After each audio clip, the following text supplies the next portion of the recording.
our biology has not kept up with our opportunity. So we need to be rewiring our biology. We need to be retraining our nervous system and rewiring our subconscious so that the subconscious perceives growth, success, accomplishment as safe. One thing about intuition, your intuition will never have a critical voice. Your intuition will never berate you. Or Boom, mic drop right there. Get ready for the next iteration of you on your path to becoming wealthy. On this show, you'll get the insider's view on wealth creation, the class none of us got taught in school, with my co-host, daughter, and beginning investor, Sophia Bosch. And now, let's get started. Welcome to the Becoming Wealthy podcast. I'm your host, Michelle Bosch, and my co-host, Sophia Bosch. And we have today a special guest, a lady that I am super excited to introduce Sophia to. And we've met, probably some 4 or 5 years ago. Our guest is today Dr. Valerie Rein. She is on a mission to create a world with women of impact healing intergenerational trauma with the Thriving Method. And she is also the author of the book Patriarchy Stress Disorder. She's created the only science-backed system for helping women achieve their ultimate success, happiness, and fulfillment. She holds, a master's from Columbia University, a PhD in psychology from the Institute of Transpersonal Psychology.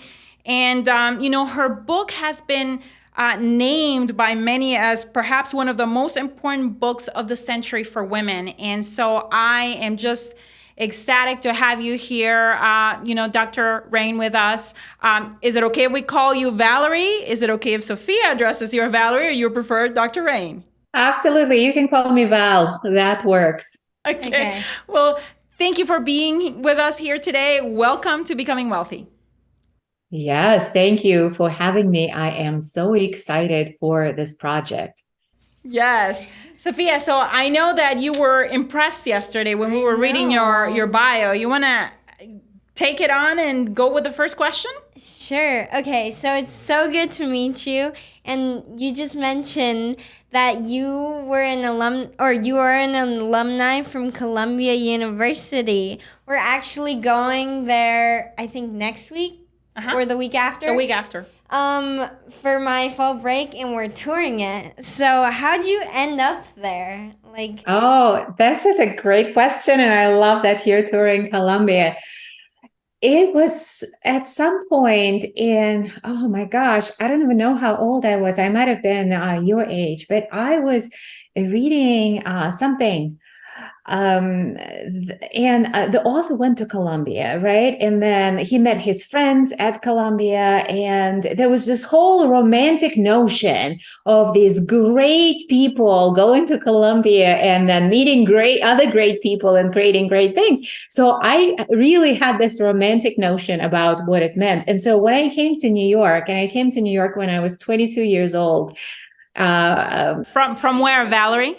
From Russia. I graduated university in Russia. And then when I decided to go back to school, to go to graduate school, I knew I wanted to go to Columbia. And I wasn't set on psychology. I actually thought I was going to do law. And I applied to Columbia Law. And of course, to get to Columbia Law, you have to be like the 1% of the 1% and law school material, which I was not. And so psychology was my track, but I just specifically wanted to go to this school, go figure. But we have a lot of guideposts on our journeys, right? Sometimes even weird little things, they still get us on the right track. Yeah, absolutely. Right. Because, you didn't go for law, you went for psychology. But now, you've written this book, the Patriarchy Stress Disorder, and can you explain to Sophia what exactly that is? That. Yes. So I know that somehow my grandma, you, and me we're all deeply linked genetically. Obviously, yeah. Could you explain that?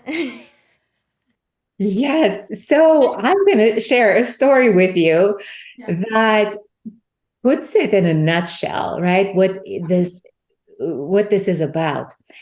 Researchers introduced the smell of cherry blossoms to mice in a lab while simultaneously zapping their feet with mild electric shocks. These mice were then bred, and their children and their grandchildren, when exposed to the smell of cherry blossoms, showed a strong fear and anxiety reaction. Okay. So these second and third generations of mice never experienced electric shocks, but it got linked and passed down through generations genetically as a linked traumatic experience. What does it mean for women who've been oppressed under patriarchy for thousands of years? And when women reached for cherry blossoms of their authentic desires, whether it's to love who they love or to be who they are authentically in the world, make their own money, have their own impact, that was punishable very severely, much more severely than mild electric shocks. So now we have all this opportunity to make our money, to make our impact, to love who we love, right? The opportunity is there, is it not? It's there. But our biology has not caught up to our opportunity. What does that mean? Is that the more we color outside the lines of what was safe and allowed for women under patriarchy, which wasn't much. It was just like, have children and take care of your husband and work for free. That was pretty much the extent of it. So the more we color outside those lines and we shine brightly, and the more we step into our power, the more our subconscious goes, ooh, that's unsafe. And it creates this stress in our systems. And that kind of stress, it underlies a lot of things, right? Mentally, emotionally, sometimes even physically.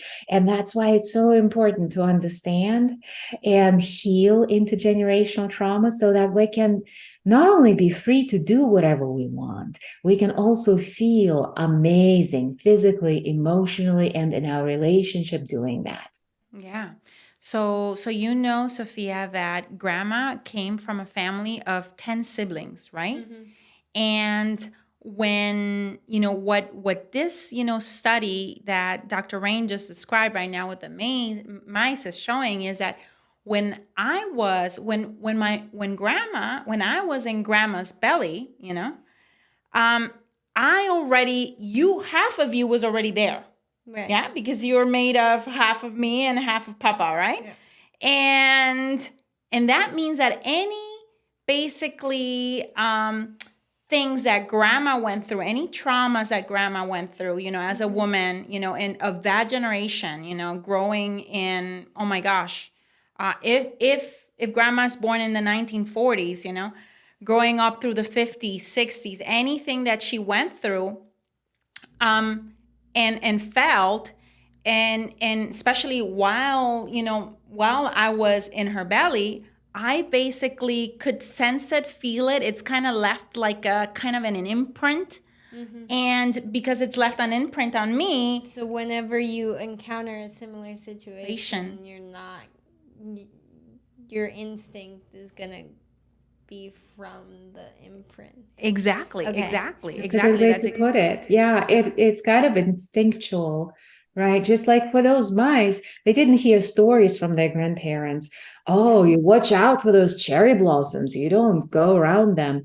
They didn't hear stories, but they knew instinctively it wasn't right for them. So, and that's what we're up against in our nervous system and in our subconscious. Do we believe it consciously that making money is not good for us or going for our dreams is, oh, of course we don't believe that.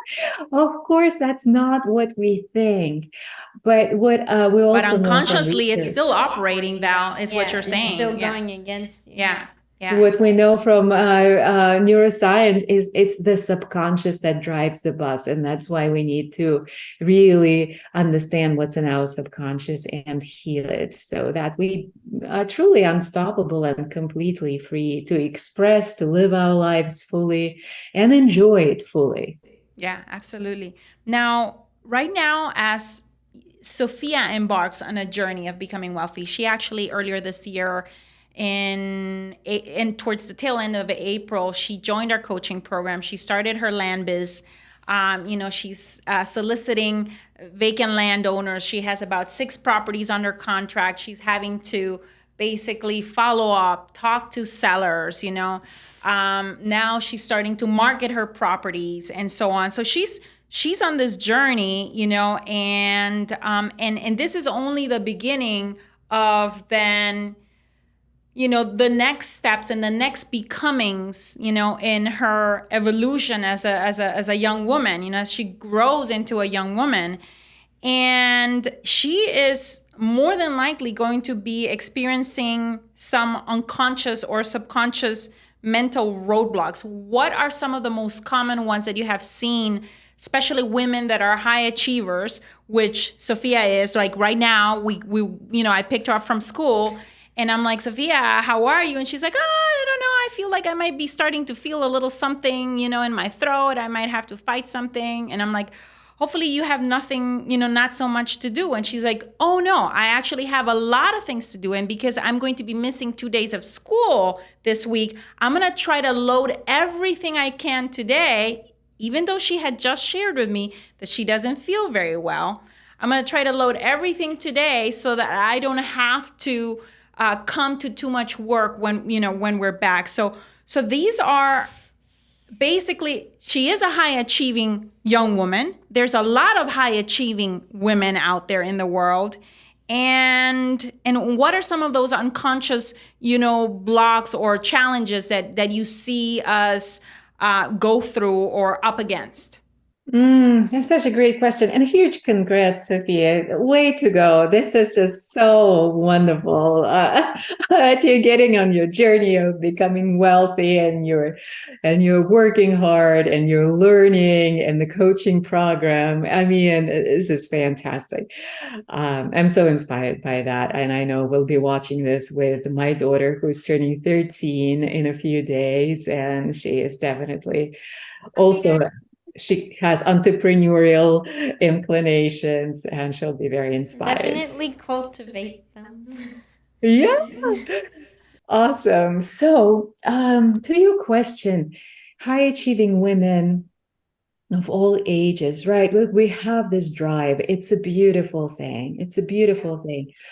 And so, if we look at what's going on in the subconscious and the nervous system through the lens of PSD, patriarchy stress disorder, this generational trauma, is that it has a tendency to keep us in fight-flight response.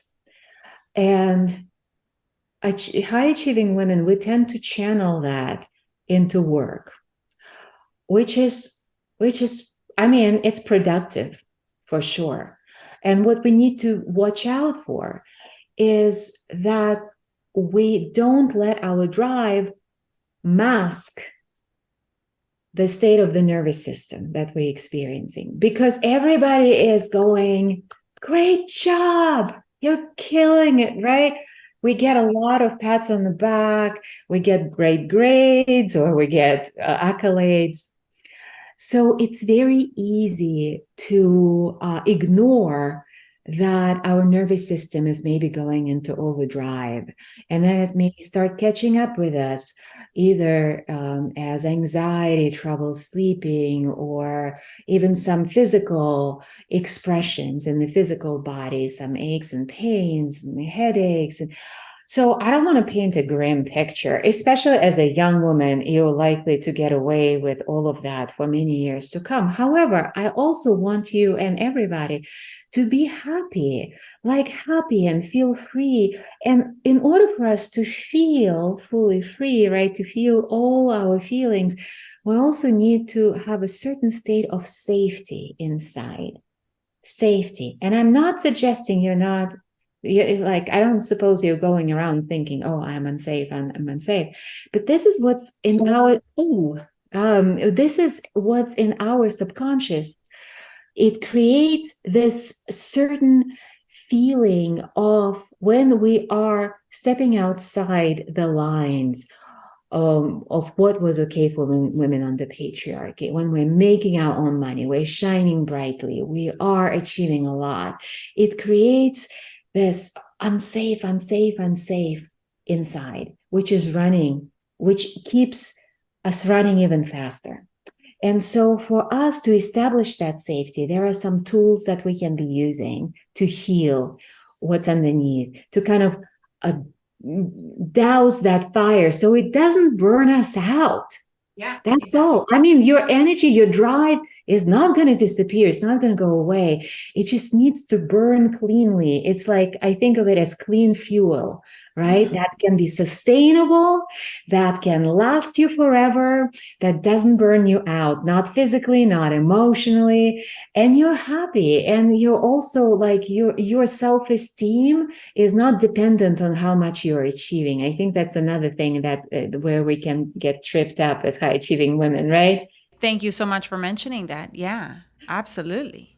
Yeah, that sometimes, our self-worth is attached to how much doing, exactly how much we can do versus just because of who we are. The self-worth should be because of our being, not tied to the doing. But it's a society that that compensates or rewards all the doing, and especially when we as women, because Sophia is already seeing it in class, in her classes, when we as women need to work twice as hard or prove that we can do it in order for us to be entrusted with more, versus usually guys only need to exhibit the potential, it can be hard. It can be hard, and it starts already at this age. Sometimes we have conversations with her about lab exercises, especially right now during chemistry and classes and so on and so forth. And I'm like, wow, this starts very, very early on, and we don't even notice that it's happening until many years later. And I'm so grateful that you're here with us today, because now Sophia is aware of this way ahead in advance, much more than her peers are, even the other girls, even your other girlfriends, right now. So thank you for that. It's so good to see this get out earlier. Like, I can see such a change in my daughter, because I got into this work when she was around 4, and she was already bringing from preschool. She was not getting it at home, but from preschool she was getting this body shame. Like, she was covering up when she was changing. I'm like, what's going on? And she's like, oh, it's not okay. It's like there was this shame around her body. And I remember I was just kneeling in front of her on the bathroom floor and going, your body is perfect. It is perfect. There's nothing to be ashamed about. But it's not enough to say that, right? We also need to model this, right? For each other, for ourselves, for our daughters, for one another, right? For other women. We need to feel it. We need to feel truly good in our own skin and love our bodies unconditionally, right? It's another thing where PSD can really trip us up in this race to look patriarchy perfect, as I call it. Yeah. And we forget, we basically fall into the trap of, I was telling her on our drive here, of even, self-loathing instead of self-love, by trying to achieve and work more than we might have the energy for in that given moment on that given day. I was telling her that even for me, as you know, with my challenges with Lyme, it has been a gift, because I see the gift in it now, in that it forces me to retrain myself to only burn clean energy. Basically, when the energy is there, burn it. It's clean. It's aligned. It's flowing, and not abuse of the body, basically, with, I don't know, 3 cups of coffee to get me through, and so on and so forth. Sometimes you will have extraordinary circumstances where you might need to do that, once in a while, but not have that be the norm constantly, especially, as she goes right now into upper, grades in high school and into college, when she's going to be, on her own there, probably, cramming for exams. It's okay to do it occasionally, but not be on a constant burn, burn more than you really have capacity for. Yeah. I was just having yeah. a call with women in our program, and they're all leaders. And I was just explaining the concept of having the balance of where your challenge or your resource is always greater than your challenge. Your challenges will grow with you as you're growing into your leadership, right? Things are not going to get easier, but you're going to be growing and getting better. And what I mean by being resourced is nourishing your body, is nourishing your nervous system, is having nourishing relationships. So your tank is always full, so that your challenge never exceeds your capacity. That is so important. That this is nourishing relationships. We were just talking about that this weekend, about there's certain groups of friends that, they're part of her social circle, but she's like, and then there's other that I can operate really, really well, but there's other, groups of friends where I can feel completely safe, and I don't have to be like. And then there's others where it's like, as much as I try to like be friends with them, the challenge exceeds the resource. I feel like. A quick study. I love it. Yeah. And I just can't be putting more energy into that. Yeah, absolutely. You're so wise. Yeah. I'm like, Sophia, where were you when I was growing up? when she sometimes shares these things with me. What actionable strategies do you have for for any woman, really? It's not just a teenage young woman, but any woman that has like a inner critic or like self-sabotage. Like I can think of like an example for like inner critic. Like if I say something and I immediately think to myself, oh my God, why did I say that? Or like, why did I say it that way? In a certain way. Like I start to criticize myself. And like even with self-sabotage, like with an essay or whatever, I see a way for it to be better, but I just decide to settle because it's too much effort or too much work, whatever it is. Like, or I don't have enough time, whatever justification I come up with, that's not really a justification, whatever. But I just decide to settle. Like, what strategies do you have for that? Okay, so I'm going to share this concept with you and see how that sits with you. So when I think about intergenerational trauma, I think about patriarchy stress disorder, I use this metaphor of the invisible in the prison. Because it is invisible. And unless we are reaching for something more than what patriarchy said we get to have, we don't even know that prison is there. And when we start reaching, we start running out into those like invisible in the walls. And we run into prison guards. So I refer to the inner critic and self-sabotage and other things that we run into as prison guards. What is the function of the prison guards? It is keeping us inside, right? Keeping us inside that perimeter, right? This is what you get to do. This is where you're safe. And so when we start trying to break out of there, right, we run into these prison guards. So it's understanding that their function is they're not looking out for our best interest, right? The inner critic is not there to help you perform better. That's not its function.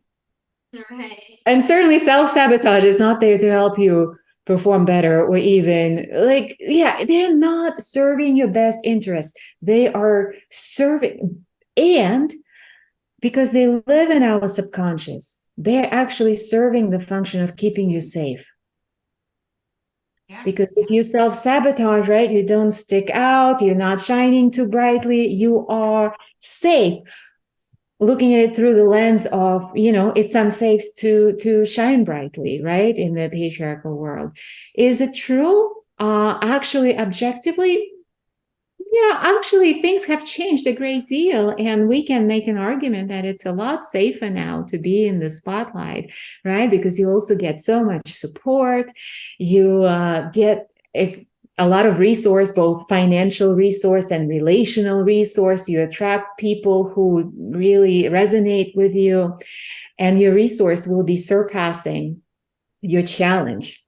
But our subconscious, remember what I said before, is that our biology has not kept up with our opportunities. So we need to be rewiring our biology. We need to be retraining our nervous system and rewiring our subconscious so that the subconscious perceives growth, success, accomplishment as safe, right? Being in the spotlight as safe, accumulating wealth as safe.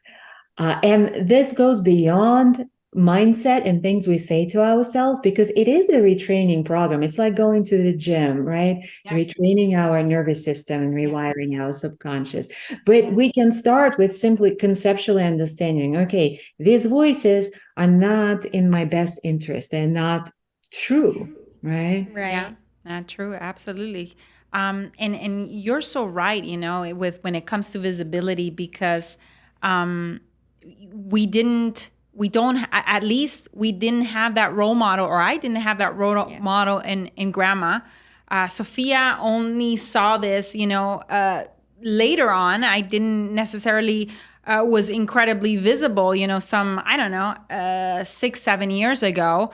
I myself worked, behind, backstage, as I like to call it. Yeah, it was always, you ran the back end of it, and Papa was just at the front, exactly, at the front stage. And so it's, even for her, it's only been a 6 to 7 year period of her seeing me become more visible and me modeling for her, and recognizing, oh, that is actually safe, it truly is, so important. Yeah, that's role modeling. How has it been for you, Sophia, to see your mom in the spotlight? It's fun. I love seeing her there, especially because now she's gotten more comfortable, I feel like. Yeah. Like, it's become safe. Yes. Like, for you, I think. Yeah. It's become your new, normal, I guess. Absolutely. And even though you sometimes want to retreat back a little. Yeah, but I like to charge my batteries. I'm a little bit of an introvert still, so I charge my batteries, behind the scenes in private. I need sometimes okay, nobody don't talk to me. Nobody talk to me. So there's a little bit of that for sure. But yeah, it's now an opportunity for you to also step into a spotlight and step into visibility, like we are doing, even, through, being co-host of this show. Absolutely. Yeah. Now your ceiling, Michelle, is Sophia's floor, right? Absolutely. That is absolutely. I always tell her, Sophia, you're here to stand on my shoulders. And this is me actively doing that, not just financially, because I always tell her, what's the point of you having in the future the possibility of an inheritance of financial assets if you don't know how to take care of them, if you don't learn the skills. I'm not planning on losing them. I'm planning on expanding them, okay? And expanding them, great. But you need to have the skill set. Right. You need to have the sense of normalizing certain things, that took me years to normalize, and you get to normalize some of those at a much younger age than I did. So definitely, we want to be, we want to watch out for that self-sabotage in the critic that comes at any level of success, by the way. Just because, right, Michelle, you can probably attest to that. Just because we make more money, we make more impact. It's not like these things go away on their own. And they can be even more dangerous, like with more success and expansion, or they can show up in more insidious ways. So it's great that you're getting into this now and learning both the outer tools to create change in the world and also the inner to create, right, to manage these things. So I love the questions that you're asking. Talking about tools, I know, you've created something called the Thriving Method. So Yes. what is this method about? Tell us. All right. So it is a synergy of mind, body, energy methods for reprogramming the subconscious and rewiring the nervous system. I've co-developed it with my husband, Jeffrey Tambor. We met on this path. Both of us had been diving deep into different healing methods, both being on our own healing journeys for many years. And then we got together, and just like you and Jack, we started working together also. And so we each bring decades of search and then co-developing this. And we're such nerds, we get very deeply into everything that we are learning and testing it in the lab, and then bringing it to our students, and then seeing what works better, faster, more elegantly. So drawing from different sources, we've been really distilling the essence. And this is what the Thriving Method is. It is a little bit open source, right? Because we keep on bringing in new influences, better, cutting edge. We're always evolving it.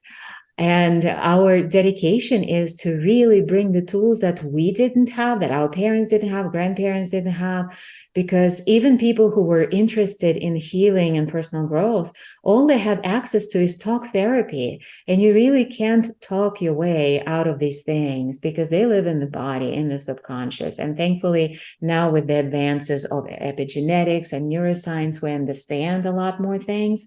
And these healing methodologies have been developing quickly. And we like to think of ourselves as playing on the cutting edge of this with the Thriving Method. Wow, wow. Can you name like some of the methodologies that come together just to see? Because I'm sure that there's a like a specific mix and a way in which you introduce them and so on. But what are some of those? Yeah. So for example, we take somatic work, and it goes by many. There are different modalities of working somatically. What does this mean? Sometimes people ask me, well, how can you work with my trauma if I don't even know like what traumas my grandmother experienced or her mother, etc.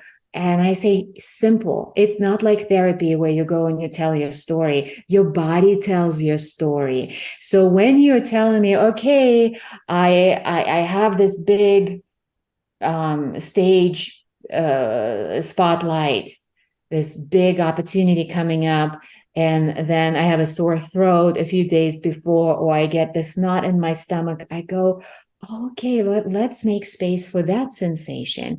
See what information it has for us, right? We're not going to try to, let's just relax. Let's take a few deep breaths and get you to relax. You will get relaxed as we're doing this. This is a byproduct, but we want to get the information.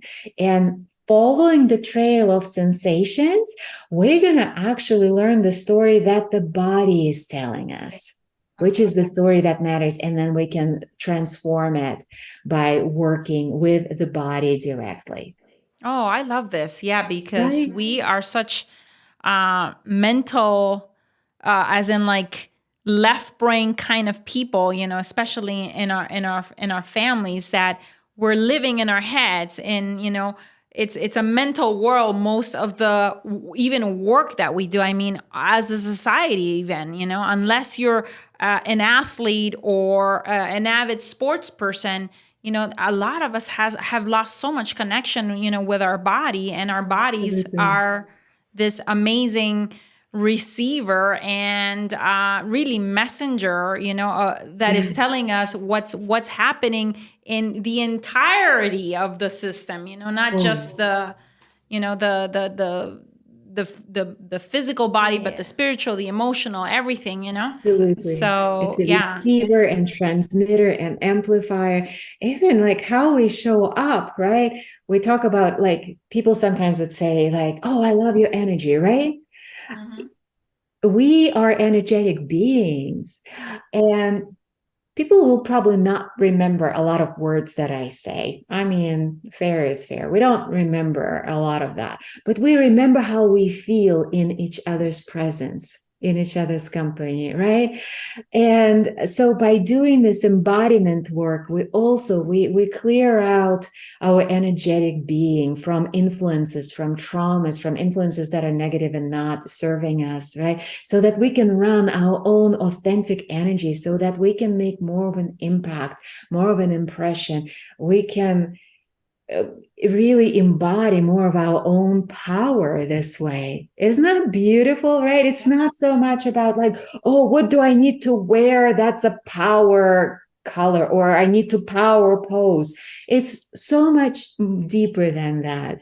Yeah, presence is so much deeper than that, for sure. Absolutely. Yeah, presence, right? What makes up that leadership presence, that engaging human presence, that you enjoy being in your own skin. You really love it here, and it's contagious. People love being around you. Yeah, absolutely. My goodness. Sophia, she just gave you right now so much goodness.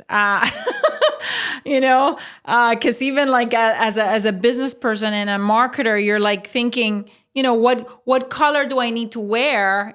Trying to basically mentally almost like manipulate, when in fact that impression that people get from us, doesn't come from the color or the brand that you're wearing or whatever. It comes from, that energy that that comes through for you. And the other things might influence, but it's not gonna fully influence. Yeah, exactly. It's not gonna fully influence, and people can sense through that, can look through that and can feel, exactly what Valerie was saying, that people remember more perhaps how you made them feel or how they felt in your presence. And so those first impressions are coming through with, again, clean energy and clean, make a big difference. Now, I know... That's what I use the thriving method for, like, ultimately. And I think that's what we most hear from our clients. They want to feel more like themselves, more authentic, express themselves more authentically everywhere, in every area of their lives, in their sexuality and in their power, in their leadership. Just right. And because that is the ultimate freedom at the end of the day. We always talk at home about freedom of money, time, relationships, purpose. But the ultimate freedom is the freedom to be yourself and to be fully expressed, in that energy and feel of great, who you really are, and feel great and yourself, safe. right? Exactly. Not beating yourself up or anything like that. Yeah, absolutely. Now, I know you have a 13-year-old daughter as well. A teenager, or she'll be turning 13 soon. As Sophia becomes older, and will start making decisions, she had a little bit of the flavor of that, while Jack and I were in Germany earlier this year. She had to make certain decisions on her own about the kinds of courses that she wanted to take right now in her sophomore year, because she gets to select and pick them, right. and she was like, oh my gosh, I at the beginning I had come up with a list of courses, and then I started second guessing myself. And then I didn't know, and then I got confused, and I didn't know if I should go for those courses or if I should have a different path. And in a sense, what she was saying to me is that she was not following her intuition when making decisions. Of course, there are certain decisions where we need data in order to make educated decisions.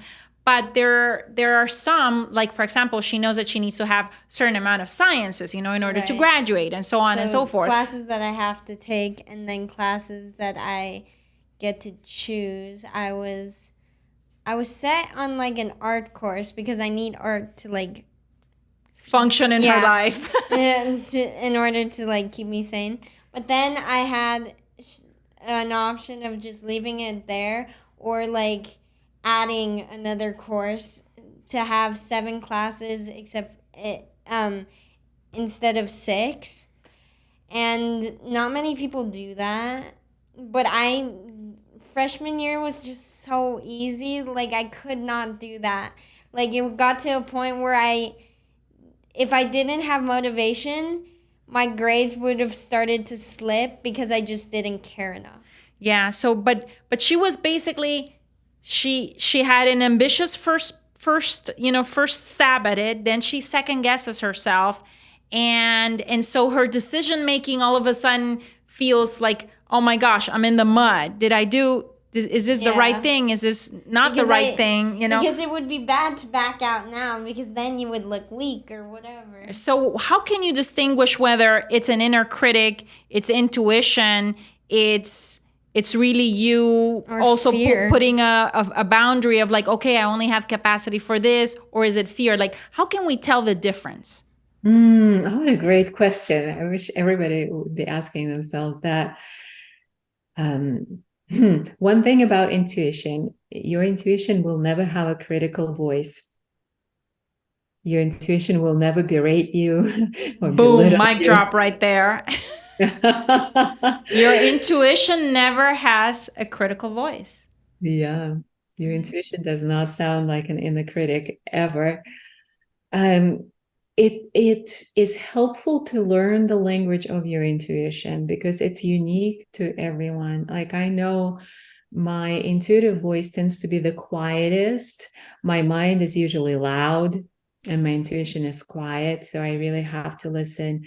And it's a certain embodied signature too. Sometimes I would just drop the question into my body and my body will feel like yes or no, right?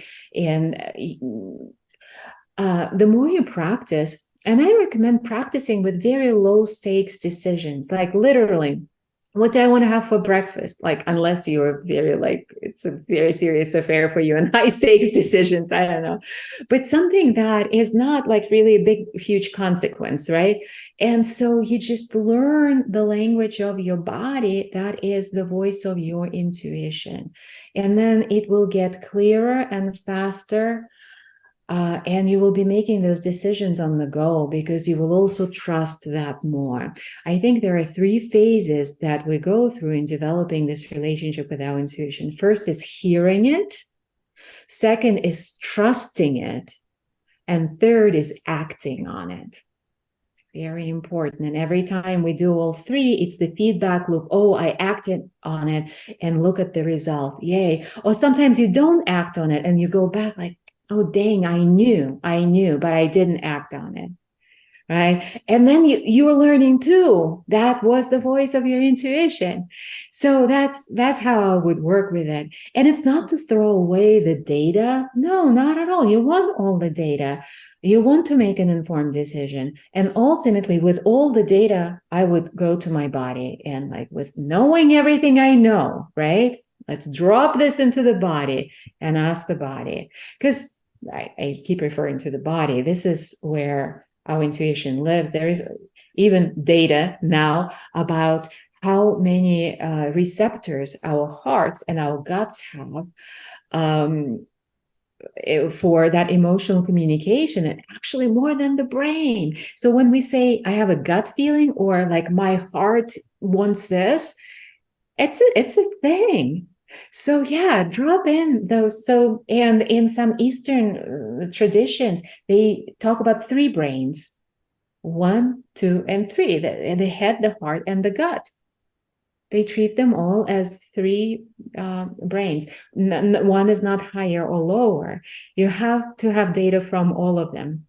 Yeah, absolutely. Yeah. Absolutely. Love that, because in our Western society, we give incredible value just to the top one, and You forget about the other two. So very important to sometimes when you have, important decisions, collect all the data, and then I like this, asking my body. I'm even gonna practice this, Val. So thank you so much for that. Now, two pieces of advice for any woman that is listening to us right now regarding healing trauma and just being and burning more clean energy and more clean fuel and just being more of us without having to feel apologetic about it. What would you say? My advice is, if this is resonating with you, if you're at least a little bit curious, like what if, like, maybe I've been to therapy, maybe I've done coaching, maybe I've done personal development, and although that was all helpful, but I'm not like 100% feeling free, happy, fulfilled, ecstatic, and feeling all my feelings guided by my intuition. I don't question myself, my inner critic. I don't even know what that is, right? If you're not, the battle cry of this work is, how good can it get? It's not just about, oh, I am in suffering, I need some help. It is really, the journey of how good can it get is endless, and we don't even know. We don't know what we don't know in the land of how good can it get. My journey started with, I just wanted to feel less anxious and less depressed. And now, I mean, I can't even describe in any kind of believable terms that I would have believed back then how good it could get, having an amazingly fulfilling relationship. My relationship with my daughter, also my parenting, is just so much more authentic, rewarding, exciting. My work in the world, and challenges are, of course they're there. And there's also that excitement and the capacity to run with them and unfold and grow into them. And so how good can it get is endless, and look forward to discovering more. So if it's resonating, please don't let it stay at the level of, oh, it was interesting. It's an interesting idea.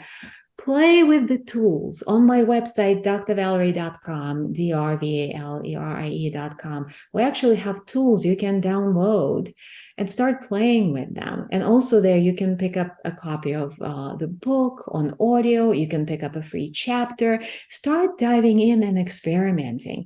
One of the practices you can download is a meditation on your heart's desire. This is where we go to like a deeper brain, right? That knows, that may surprise you. Like you have one agenda for your life, and maybe your heart will validate it, or maybe you will be surprised with what else you want, right? And that could unfold in the area of how good can it get. So that's what I would say. Just don't stop at a good idea. Sophia's definitely gonna jump on that website.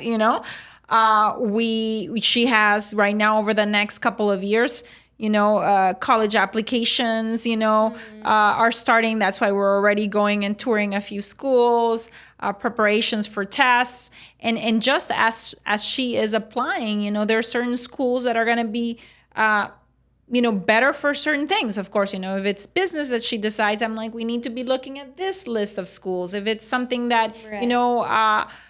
that is more around the arts or architecture, it's this list of schools that we need to be looking at, and so on and so forth. And I feel like right now, what you just mentioned of going to your website, especially when you're faced with, big high stake decisions that we want to have these tools under our belt. And whether you're somebody like Sophia, on their way to college, or you're a woman that is about to, invest in a large multifamily, or decide that you're going to, you're an entrepreneur woman already, and you're looking to invest in your company by, hiring more team. Those are all high stake decisions, where the stakes are high, and our nervous system is being put to the test, and we want to have the tools to be able to like you said, expand joyfully. And because the whole point of this is what I heard right now, you say at the very end, is like, how how much better could it get, you know? How good can it get? Yeah, how good can it get? Like, I'm already here and I'm already not struggling, you know? I'm looking at a list, like, for you, of potential Ivy League schools. Like, not everyone is having these champagne problems, but how much better can it get, you know? Even if if it's not a college decision, but just an entrepreneurial woman, you know? We want to be making these decisions, right? We Yeah. talked about the three brains, and we want to be making these decisions from all three of them, and also from a state of thriving, not from a state of survival. Because when something subconsciously scares us, subconsciously, it's not like you are always aware of it. It puts us in a state of survival, puts us in fight, flight, freeze. We never make good decisions in those states, unless the decision is to get the F out of there, right? When you're chased by a tiger, split-second decision to run away or fight it off. It's a really good decision. But in most situations in life, right, investing, going to school, etc., you don't want to be making those decisions from a state of survival. That's where trauma healing also comes in, because that helps us stay in a state of thriving. And when we get triggered or activated, restore that state of thriving, move from survival to thriving again. And it also clears the junk in all our three brains. And by that, I mean unprocessed trauma and stuck unprocessed emotions that can be interfering with the clarity of decisions. Also, in our gut, quite physically, can be affecting our digestion too, in our heart, and in our upstairs here too. So yeah, I'm all for clarity of decisions, and so it can be joyful, and you can trust yourselves to make good ones. Something that patriarchy also really messed with, our ability to trust ourselves as women. So this is a big part of our healing. Yeah, absolutely. Thank you so very much, Val, for coming here and spending, time with us. I am so, so grateful to you for your support and just for your work, your deep work of healing this, amongst us women, with our mothers, with our daughters. I mean, it's beautiful work. It's deep totally work. Changes your perspective, I feel like. Yeah. You see now why I'm feeling this way. Yeah. I don't know. Yeah. That gave me chills, Sophia. I'm so glad that you're recognizing that. And Michelle, thank you. I adore both of you and what you're up to, and what glorious intergenerational healing and the game of how good can it get you're playing by doing this project together, this intergenerational transmission of wisdom, of possibility, of expansion, of love. I just adore you and what you're up to. Oh yeah, my daughter and I would do that too. When I drop her off, I do my part through the window, and she does her part. Thank you so much, Val. And for all of our listeners, if you enjoyed today's episode, give us a 5-star review. Share this with an important woman in your life. If, you want to continue, to be curious and have more self-awareness, definitely go on Dr. Valerie Rein's website. We'll also have that on the show notes for you guys. Continue the conversation, continue the exploration, the discovery of that person that we have forgotten about, that is burning clean fuel and energy, that is feeling okay in her own skin, that is making decisions from her intuition, that is enjoying and living and pursuing for the pleasure, of it all, that we deserve it. Thank you so very much. And we look forward to spending time in another episode of Becoming Wealthy. Thank you so much, Val. Thank you.